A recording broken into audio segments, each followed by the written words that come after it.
Hi hello ನಮಸ್ಕಾರ ಸ್ನೇಹಿತರೆ, ನಾನು ನಿಮ್ಮ ಮನೆಯ ಮಗಳು Girija Hiremath. Welcome to Gavisiri all in one channel. ಇವತ್ತಿನ ನನ್ನ ರೆಸಿಪಿ ಪನ್ನೀರ್ ಫ್ರೈಡ್ ರೈಸ್. ಬನ್ನಿ, ಪನ್ನೀರ್ ಫ್ರೈಡ್ ರೈಸ್ನ ಮನೆಯಲ್ಲೇ ಸುಲಭವಾಗಿ ರುಚಿಕರವಾಗಿ ಹೇಗೆ ಮಾಡ್ಕೊಳ್ಳೋದು ಅಂತ ತಿಳಿಸ್ಬಿಡ್ತೀನಿ. ತಡ ಮಾಡೋದೇ ಬೇಡ. ಮೊದಲು ಗ್ಯಾಸ್ ಮೇಲೆ ಒಂದು ಬಾಣಲೆಯನ್ನು ಇಟ್ಟುಕೊಂಡು ಅದಕ್ಕೆ ಸ್ವಲ್ಪ ಎಣ್ಣೆಯನ್ನು ಹಾಕಿ ಅದು ಸ್ವಲ್ಪ ಬಿಸಿಯಾದ ನಂತರ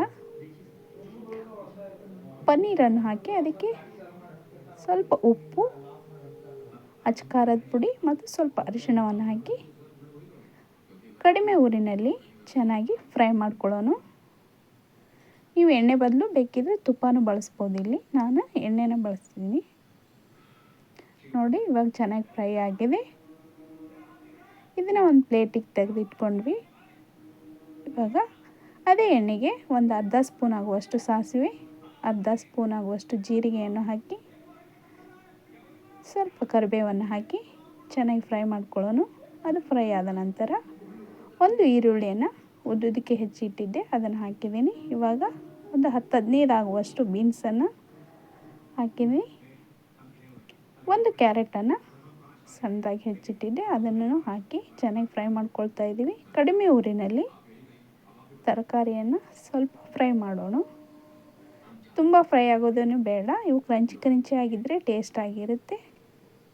ಇವಾಗ 1 ಸ್ಪೂನ್ ಗ್ರೀನ್ ಚಿಲ್ಲಿ ಪೇಸ್ಟನ್ನು ಹಾಕಿ ಫ್ರೈ ಮಾಡ್ತಾಯಿದ್ದೀನಿ. ನೀವು ಗ್ರೀನ್ ಚಿಲ್ಲಿ ಪೇಸ್ಟ್ ಬೇಡ ಅನ್ನೋರು ಉದ್ದುದಕ್ಕೆ ಮೆಣಸಿನ್ಕಾಯನ್ನು ಹೆಚ್ಚಿ ಹಾಕ್ಬೋದು, ಗ್ರೀನ್ ಚಿಲ್ಲಿನ. ಇವಾಗ ನಾನು ಕ್ಯಾಬೇಜನ್ನು ಹಾಕಿದ್ದೀನಿ. ಸ್ವಲ್ಪ ಧನಿಯಾ ಪೌಡರ್, ಸ್ವಲ್ಪ ಗರಂ ಮಸಾಲವನ್ನು ಹಾಕಿ ಚೆನ್ನಾಗಿ ಮಿಕ್ಸ್ ಮಾಡ್ಕೊಳ್ಳೋಣ. ಇವಾಗ ಮಿಕ್ಸ್ ಆಗಿದೆ. ರುಚಿಗೆ ತಕ್ಕಷ್ಟು ಉಪ್ಪನ್ನು ಸೇರಿಸಿ ಸಣ್ಣದಾಗಿ ಕಟ್ ಮಾಡಿರುವಂಥ ಜಿಂಜರ್ ಗಾರ್ಲಿಕನ್ನು ಹಾಕಿದ್ದೀನಿ.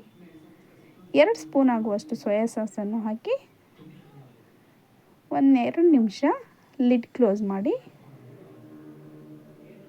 ಬೇಯಿಸೋಣ. ಸಾಸ್ ಹಾಕಿದ ನಂತರ ತುಂಬ ಹೊತ್ತು ಬೇಯಿಸೋದು ಬೇಡ. ಇವಾಗ ತೆಗೆದು 2 ಕಪ್ ಆಗುವಷ್ಟು ಅನ್ನವನ್ನು ಇದಕ್ಕೆ ಮಿಕ್ಸ್ ಮಾಡ್ತಾಯಿದ್ದೀನಿ. ನೋಡಿ, 1 ಕಪ್ ಹಾಕಿದ್ದೆ. ಇವಾಗ ಇನ್ನೊಂದು ಕಪ್ಪನ್ನು ಹಾಕಿ ಚೆನ್ನಾಗಿ ಮಿಕ್ಸ್ ಮಾಡ್ಕೊಳ್ಳೋಣ.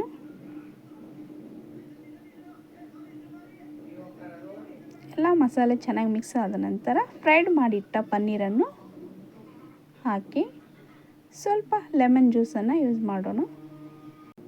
Lemon juice optional.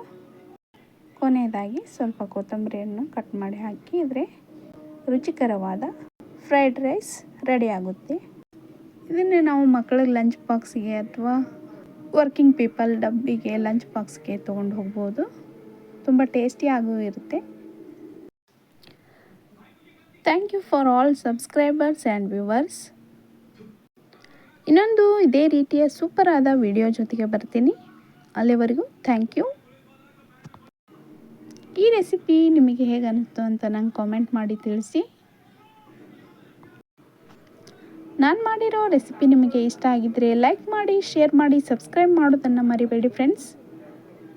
ಇನ್ನೂವರೆಗೂ ಸಬ್ಸ್ಕ್ರೈಬ್ ಆಗದೆ ನನ್ನ ಚಾನಲನ್ನು ವೀಕ್ಷಿಸ್ತಾ ಇರೋರು ದಯವಿಟ್ಟು ಸಬ್ಸ್ಕ್ರೈಬ್ ಮಾಡಿಕೊಂಡು ವೀಕ್ಷಿಸಿ ಅಂತ ಹೇಳ್ತಾ, ಈ ರೀತಿಯ ಹೊಸ ರೆಸಿಪಿಗಳಿಗಾಗಿ ಗವಿಸಿರಿ ಆಲ್ ಇನ್ ಒನ್ ಚಾನಲ್ನ ಸಬ್ಸ್ಕ್ರೈಬ್ ಮಾಡಿಕೊಂಡು ನೋಡ್ತಾ ಇರಿ ಅಂತ ಹೇಳ್ತಾ, ಥ್ಯಾಂಕ್ ಯು ಫಾರ್ ವಾಚಿಂಗ್.